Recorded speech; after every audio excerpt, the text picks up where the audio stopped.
We're live in Hood River this morning as the search continues along the Columbia River for a missing person after a fishing boat capsized yesterday. Also on the Sunrise Show this morning, we know the smell is gone, but we're still trying to figure out what caused it. Theories have been tested, theories have been tossed out. We'll have more on yesterday's strange smell coming up. Plus, it offered a first-time opportunity for our kids who are not getting into colleges and universities to find a place for them. A school that cleared the way to higher education for Latino students. The full story as we celebrate Hispanic Heritage Month coming up later at 6:45. And a big change on the way for the Today Show desk. Hoda Kotb is stepping down. Part of her announcement coming up at 6:30. kicking off the 6 o'clock hour of Sunrise here on a Thursday morning. So yeah, a lot to cover. We saw all that there. Chris has a traffic report for us in about 30 seconds. I'm assuming it will only take you 30 seconds to get through your weather. I gotta get going faster. Wait a minute, we're doing traffic I gotta first. go fast. Hold on, traffic. They're saying we're doing traffic first. I apologize. Let's get right to the thing that matters for the people out there watching right now. I-5 southbound, that is the situation. Roadwork late wrapping up on I-5 near Rosa Parks. And there's your drive from Clark County right now. We're upwards of almost 40 minutes now to get you in from Main Street to the Fremont Bridge. So 2 lanes are blocked. You can see they're getting ready to pick up the cones, but the damage done here is I-5 South now is plugged up about 4 miles into Clark County. So if you're hopping on the roads or getting ready to in the next couple minutes, know that it's moving, but it's moving real slow. It's going to take you, again, about 40 minutes or so to get in from Main Street down to the Fremont Bridge. Rod, back to you. All right, thanks for that, Chris. We do have a lot of fog. It was really showing up here on the Rose City camera. You see the low clouds kissing the cityscape and certainly up into the West Hills. We have patchy areas being reported of mist or drizzle out there because of the fog. And it's fairly widespread, 55 degrees. So that might be really bad in your neighborhood. It might slow you up somewhat out the door. Now, we have a fog advisory up until 11 a.m. We do expect clearing out of this, 60 at noon, and assuming we get the sun that I think we'll get, high temperature later today of 74 degrees will make for a nice afternoon. Back to you. Rod, thank you for that.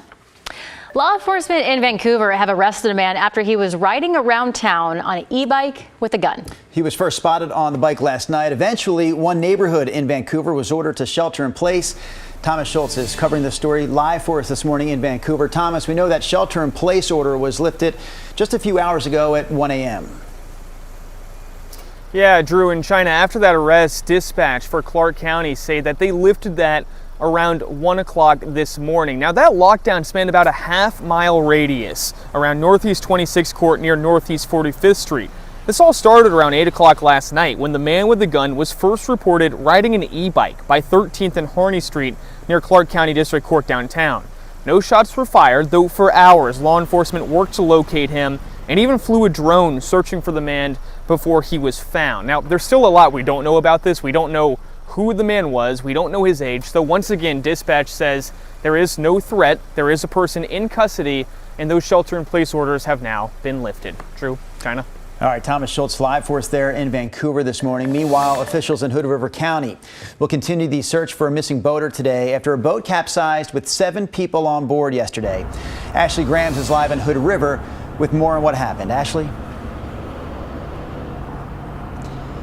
Yeah, Drew, the Hood River County Sheriff's Office says 7 people were on board a 24-foot fishing boat when that boat capsized yesterday. They were able to rescue 6 people, but they are still looking for 1 more person. Now, the Sheriff's Office says the boat was last seen on the Columbia River near the Green Navigation Buoy at the White Salmon Inlet. The boat capsized before noon yesterday. Of the 6 people pulled ashore, 2 of them were taken to the hospital. The search continues today for that 7th person. Several agencies involved here, some from Oregon, some from Washington, as well as the U.S. Coast Guard. The Sheriff's Office says they'll have more resources, dedicated to this search today. Drew, China.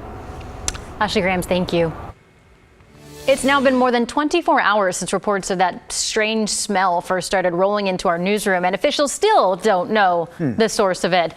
From Cowlitz County down through the I-5 corridor, we got reports of a smell along the lines of rotten eggs or garbage. There have been a lot of theories about where the smell came from, though so far none have panned out. Anytime you have a rotten egg smell, you have 2 choices. In the Pacific Northwest, number 1 is outgassing from a volcano, and it's very, very common. And the only active vent from a volcano that we have around us is Mount St. Helens.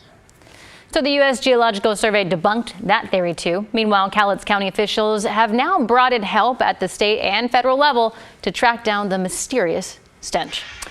A 79-year-old woman who went missing on Monday night is safe this morning after she was found in the Mount Hood National Forest. You may have seen the alerts yesterday on message boards looking for Penelope Stanley and her blue Mazda. She was found in the forest last night after someone spotted her car and contacted police. Deputies say she was taken to the hospital for treatment. Sherwood police say a man was arrested after he stole several packs of Pokemon cards from a local Target. But then after running the VIN on his car, it turns out it was also stolen. Then a search of the car uncovered knives and meth. He faces several charges, including unlawful use of a motor vehicle, theft, and unlawful possession of meth. China, are you a fan of key lime pie? Yes. You are? I love Seriously? key lime pie. Yes. Okay, did you know? I ask you, did you know today is National Key Lime Pie Day? I did not. Now you do. Thank you, Sunrise Show, for informing my friend about her delicious dessert choice. Here's a few local spots where you can pick up a key lime pie, China and others. Loretta Jeans has a good one over there on Southwest Division. Pacific Pie Company does a good key lime pie over on Southeast 7th. So Rod, we now know China is a fan of the key lime pie. Where do you stand on this particular pie? Well, I will tell you, it's my wife's favorite.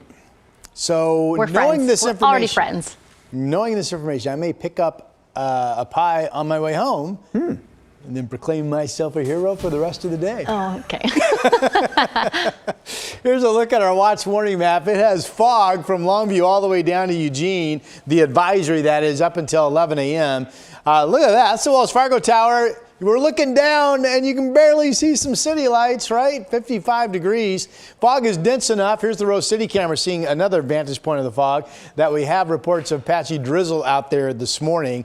The most widespread dense fog so far has been out here on the west side. Notice Forest Grove's 48, Hillsboro's 50, McMinnville's had some dense fog. Salem's had visibility down to at least a half a mile on and off this morning, 52. Probably foggy out in Dallas because of that cooler number at 45. So we're dealing with that out the door. Futurecast shows it later this morning at 9:43. Then eventually going to the afternoon. It's one of those days, morning fog, and then once we clear, it'll be just a beautiful day with light winds. There is a weak weather system offshore that will throw clouds our way overnight tonight into early tomorrow morning. So this is late evening, before midnight, showers marching inland. Some leftover light showers early tomorrow morning. Then those clouds will move on from that weak weather system. And then Friday will also develop sunshine. All right, here's the forecast. Really pretty quiet weather overall, minus the fog we have out there currently. Enough sun developing today. It hit 70 or better from Kelso down through Salem and Eugene. And then other than that, it's just a beautiful sunny day in central and eastern areas. Here's our 7-day forecast. No big changes from yesterday. 74 today, fog to sun. Clouds, early shower threat to sun tomorrow, 74. Mostly sunny generally for the weekend. Comfortable, low 70s both days. 82-degree Monday, and then a chance of showers going into the mid part of next week as October gets going. And that's your forecast. Here's Chris. We have solved Portland's parking problems. We've got a big lot here, I-5 southbound right now at Columbia Boulevard, lined up all the way back across the Interstate Bridge. So here's the update. ODOT has just started picking up the traffic cones near Rosa Park. So that's the good news. The bad news is this drive time is probably going to swell a little bit more in the next few minutes. We're up to almost 40 minutes to get you from Main Street down to the Fremont Bridge. There's a live look right now at Marine Drive, and we can take you back into North Portland. You can see southbound traffic, guys, that's puttering along at about 6 or 8 miles an hour at this point. I expect this to improve in the next little while, but if you're hopping on the roads right now, know that you've got an extra 25 minutes for your southbound I-5 drive. Back to you.